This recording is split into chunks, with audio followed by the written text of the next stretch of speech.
अध्याय 69। एक दुष्ट योजना का दुखद अंत। और वे चलते रहे, यहाँ तक कि एक ऐसे सुनसान स्थान पर पहुंच गए जहां न कोई भीड़ थी।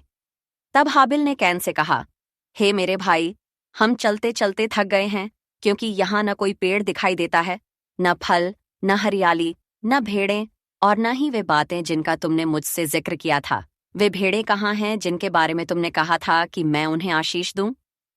तब कैन ने उससे कहा, आगे चलो, अभी तुम बहुत सी सुंदर चीजें देखोगे। तुम आगे बढ़ो, मैं तुम्हारे पीछे आता हूं। तब हाबिल आगे चल पड़ा और कैन उसके पीछे रह गया। हाबिल अपनी निष्कलुषता में चलता रहा, बिना किसी कपट के। उसे विश्वास ही नहीं था कि उसका भाई उसे मार सकता है। फिर कैन उसके पास आया और उससे मीठी बातें करने लगा। थोड़ी दूर उसके पीछे चलता रहा। फिर अचानक उसने अपनी लाठी से उस पर वार किया, बार बार मारता रहा, जब तक कि वह मूर्छित होकर गिर न पड़ा।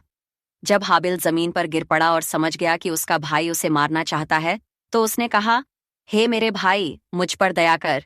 उसी स्तन की दुहाई जिनसे हमने दूध पिया, मुझे मत मार। उसी गर्भ की दुहाई जिसने हमें जन्म दिया, इस लाठी से मुझे मृत्यु तक मत मार। यदि तू मुझे मारना ही चाहता है, तो इन बड़े पत्थरों में से एक लेकर मुझे एक ही वार में मार दे। पर कैन, कठोर हृदय और निर्दयी हत्यारा, ने एक बड़ा पत्थर उठाया और अपने भाई के सिर पर मारा, यहाँ तक कि उसका मस्तिष्क बाहर निकल आया और वह अपने ही रक्त में लथपथ हो गया। और कैन ने अपने के पर कोई पछतावा नहीं किया। पर जब धर्मी हाबिल का रक्त पृथ्वी पर गिरा, तो पृथ्वी कांप उठी जब उसने उसका रक्त पिया, और वह चाहती थी कि कैन को उसी समय नष्ट कर दे। और हाबिल का रक्त रहस्यमय रूप से परमेश्वर से अपने हत्यारे से बदला लेने के लिए पुकार उठा। तब कैन ने भय से कांपते हुए अपने भाई को गाड़ने के लिए भूमि खोदनी शुरू की, क्योंकि उसने देखा कि पृथ्वी उसके कारण कांप रही है। उसने अपने भाई को गड्ढे में डाला और मिट्टी से ढक दिया, पर पृथ्वी ने उसे स्वीकार नहीं किया और तुरंत उसे बाहर उगल दिया। कैन ने फिर से मिट्टी खोदी और उसे छिपाया, पर पृथ्वी ने फिर उसे बाहर फेंक दिया। ऐसा 3 बार हुआ कि पृथ्वी ने हाबिल के शरीर को बाहर फेंक दिया। पहली बार कीचड़ भरी पृथ्वी ने उसे इसलिए बाहर फेंका क्योंकि वह पहली सृष्टि नहीं था। दूसरी बार इसलिए कि वह धर्मी और भला था और बिना कारण मारा गया। और तीसरी बार इसलिए कि उसके भाई के सामने एक साक्षी बना रहे। इस प्रकार पृथ्वी कैन का उपहास करती रही, जब तक कि परमेश्वर का वचन उसके पास नहीं आया। तब परमेश्वर हाबिल की मृत्यु से बहुत क्रोधित हुए। स्वर्ग से गर्जना हुई, बिजली चमकी, और प्रभु का वचन कैन से बोला गया, तेरा भाई हाबिल कहाँ है? कैन ने घमंड भरे हृदय और कठोर स्वर में उत्तर दिया, हे परमेश्वर, मुझे क्या पता? क्या मैं अपने भाई का रखवाला हूं? तब परमेश्वर ने कहा, वह भूमि शापित हो जिसने तेरे भाई हाबिल का रक्त पिया है, और तू कांपता और थरथराता रहेगा। यह तेरे लिए चिन्ह होगा कि जो कोई तुझे पाएगा वह तुझे मार डालेगा।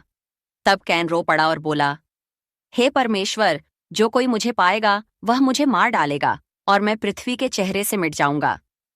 तब परमेश्वर ने उससे कहा, जो कोई तुझे पाएगा वह तुझे नहीं मारेगा, क्योंकि परमेश्वर ने पहले ही ठहराया था कि जो कोई कैन को मारेगा उस पर 7 गुना दंड आएगा।